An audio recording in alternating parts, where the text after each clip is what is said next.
欢迎收看今天的汉天新闻，我是赵子彤。首先来看美国国内消息。美国民主党人公布2项弹劾条文后，川普可能成为美国史上第3位遭弹劾并在联邦参议院面临审判的总统。川普被控滥权及妨碍国会调查。2个月来的调查发现，他扣住军援，并和乌克兰总统泽伦斯基会谈，要求基辅宣布调查2020大选可能成为他对手的前副总统拜登等民主党人。联邦众议院司法委员会今明2日将辩论2项弹劾条文，也就是说，司委会将在13日前表决，决定是否把条文送交全院表决。The House Judiciary Committee will begin formal discussions on the articles of impeachment tonight, just one day after making this historic announcement. The House Committee on the Judiciary is introducing 2 articles of impeachment charging the President of the United States, Donald J. Trump, with committing high crimes and misdemeanors. In their first article, House Democrats charging President Trump with abuse of power, saying that he solicited the interference of a foreign government, Ukraine, to publicly announce investigations that would benefit his re-election. It is an impeachable offense. The second article, obstruction of Congress, where they allege the president directed the unprecedented, categorical, and indiscriminate defiance of subpoenas of top White House officials. I wish the president's actions did not make it necessary. If we did not hold him accountable, he would continue to undermine our election. The committee will officially start considering amendments to the articles tomorrow morning, setting the stage for a possible floor vote by the full House next week. President Trump lashing out against Democrats, downplaying the historic nature of impeachment. All of these horrible things, remember? Bribery and this and that. Where are they? They send these 2 things, they're not even a crime. This is the lightest, weakest impeachment. But Democrats insisting they are acting on their oath. The argument, why don't you just wait, amounts to this. Why don't you just let him cheat in one more election? Why not let him cheat just one more time? Meantime, a divide widening between Majority Leader Mitch McConnell and Trump over the likely Senate trial, sources tell CNN. McConnell hoping to keep impeachment short and simple, but the president wants a political spectacle in an effort to hurt Democrats' chances at the ballot box in November, 2 people familiar with Trump's thinking say. In a trial, President Trump wants to call Hunter Biden, House Intelligence Chairman Adam Schiff, and the whistleblower, the sources report. Trump also lied at last night's rally, once again insisting his campaign was spied on by the FBI, which was debunked by the Justice Department's IG report earlier this week.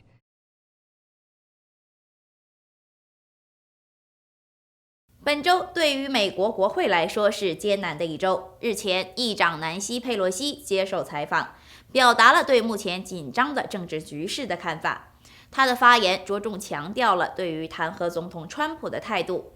在过去的几个月中，他一直表达自己对弹劾的支持态度。现在，众议院司委会终于提出了对川普总统的2项弹劾条款，他将行使自己的职权。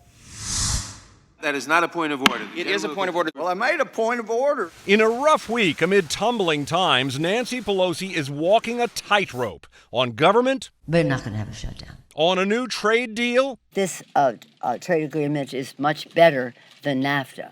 And on the impeachment probe of Donald Trump. If we did not hold him accountable, he would continue to undermine our election.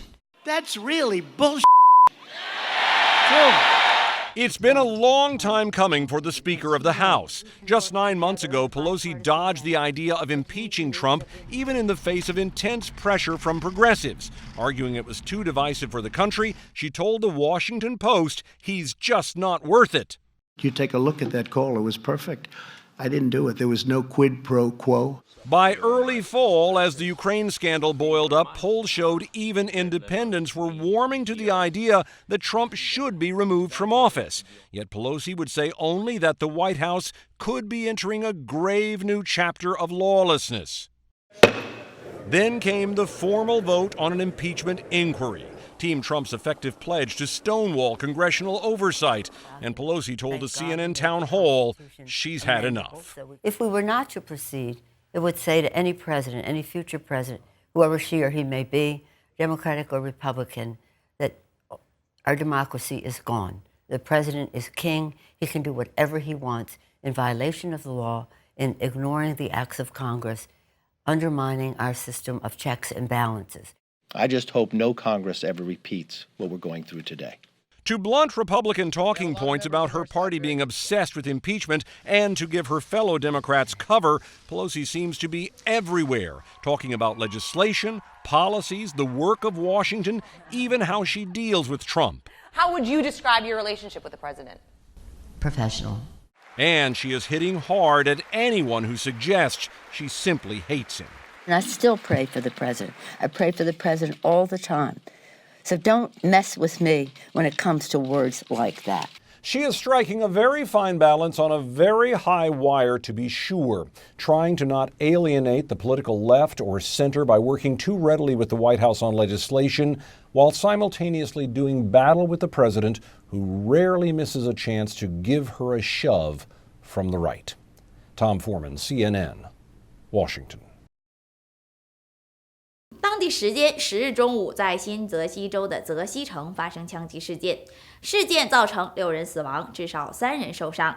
在与嫌疑人的对峙中，一名警员肩部中枪，另有2名警员和1名平民被弹片炸伤，他们随后被送往医院，目前情况稳定。而当警方攻入嫌疑人躲避的商店后，发现现场3名平民被杀害，2名犯罪嫌疑人在逃跑过程中与警方交火被击毙。据警方消息称，本次的枪击事件始于一起案件的调查。A chaotic scene unfolding in Jersey City Tuesday following reports of an active shooter's standoff inside a local bodega. Heavily armed officers blocked off streets. Schools were placed on lockdown. My daughter actually told me that there was a shooting in the area. So they actually, yeah, she said it was an active shooter scenario. They actually do drills for it.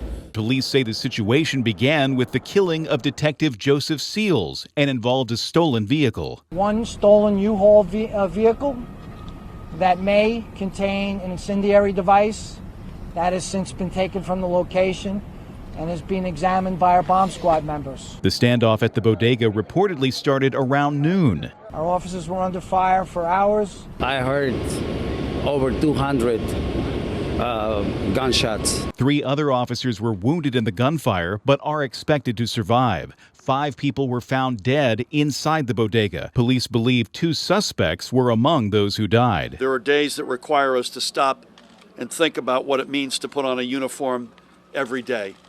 And God knows this is one of those days. I'm Andy Rose reporting.